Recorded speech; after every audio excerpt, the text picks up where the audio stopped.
자취생의 참외.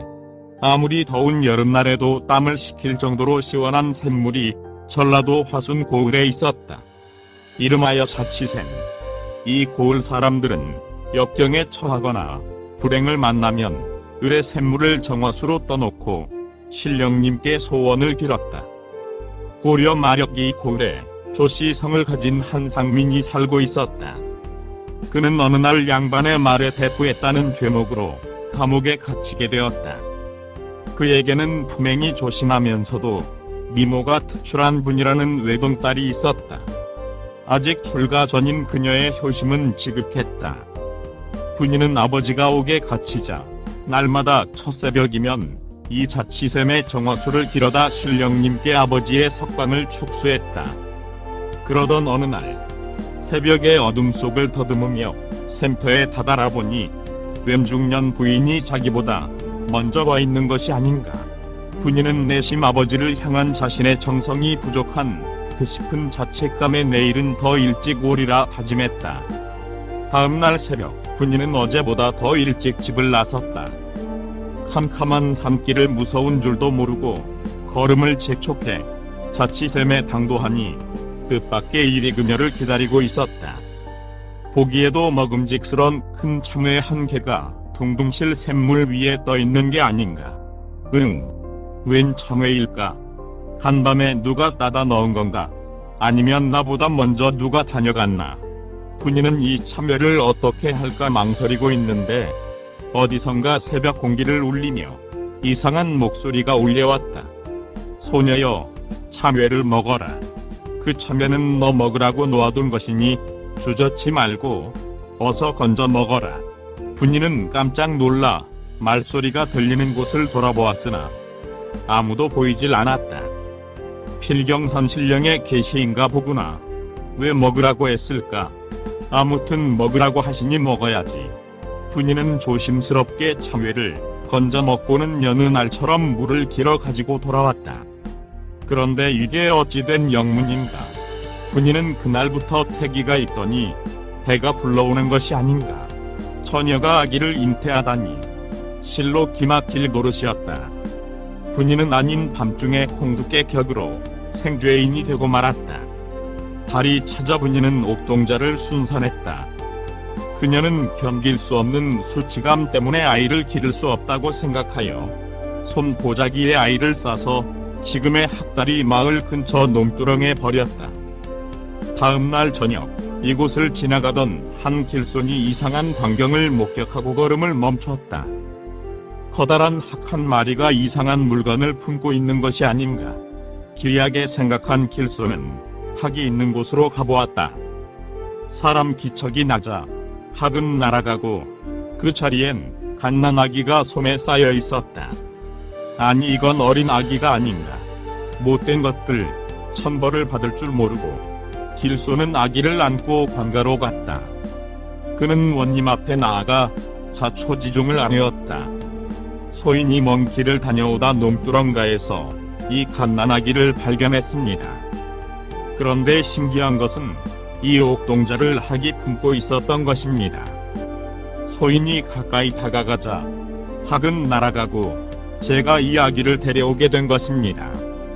허, 학이 품고 있었다고? 필시 이 아이가 저라면 장차 비범한 인물이 될 징조로구나. 이방은 이 아기의 어미를 찾아 데려오도록 해라. 마침 슬아의 손이 없던 길손은 이 아기가 장차 크게 될 인물이라는 원님의 말에 자기가 기르고 싶은 생각이 들었다. 그래서 원님께 간청했다.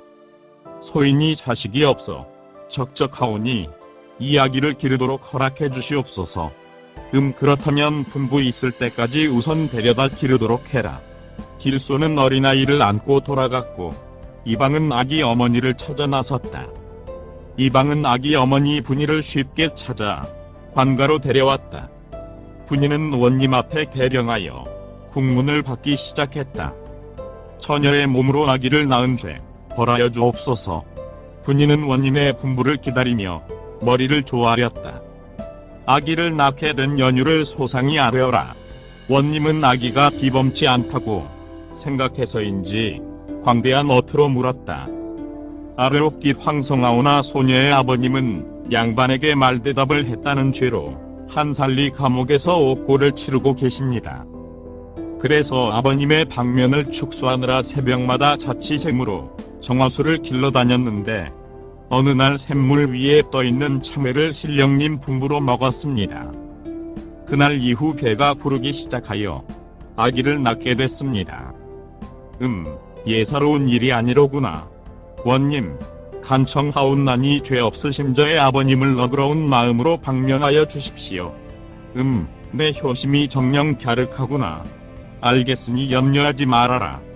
딸의 효상으로 조씨는 옥살이를 벗어났다. 이 소문이 고을에 퍼지자 마을 사람들도 그니의 효심을 산신령이 가상히 여긴 것이라며 학이 아기를 품고 있던 곳을 학다리 마을이라 불렀다. 한편 그 옥동자는 길손의 집에 가서 잘 성장했다. 어려서부터 성품이 온순하고 총명하여 남의 이목을 끌더니 성장해서는 출가하여 스님이 됐다. 그 스님이 바로 송광사 16국사 중에 초대국사인 불일 보조국사라 한다. 그러나 영암 구림리에서는 시내에 떠있는 오이를 먹고 도선국사를 나왔다는 등 비슷한 전설이 간혹 전한다. 이는 여자의 성숙기 16세를 뜻하는 파과진년이란 말의 과자에서 비롯된 듯하다는 설도 있다. 과자를 중심으로 해자하면 두 개의 팔자가 된 데서 16세를 뜻한다. 전설과는 달리 진울 보조국사는 1158년 황해도 서흥에서 국학학정을 지낸 정광우와 부인 조씨 사이에서 태어났다 한다. 어려서 몸이 허약했던 이 아이는 부모의 지극한 정성으로 8세 때 건강을 회복했다. 아버지 정씨는 아들 건강 회복을 위해 부처님께 출가를 시키기로 발언하며 기도했다 한다. 그래서 이 아이는 건강이 회복된 8세 때 종리선사를 찾아가 출가한 뒤 26세 때 승과에 합격했다. 그 후 스님은 조계산 송광사의 정예사를 개창하고 정예결사 정신을 꽃피워 우리 역사의 종교적 거성이 되었다. 구독과 좋아요를 클릭해 주시면 불교 전파 및 불경 보급 사업에 많은 도움이 됩니다.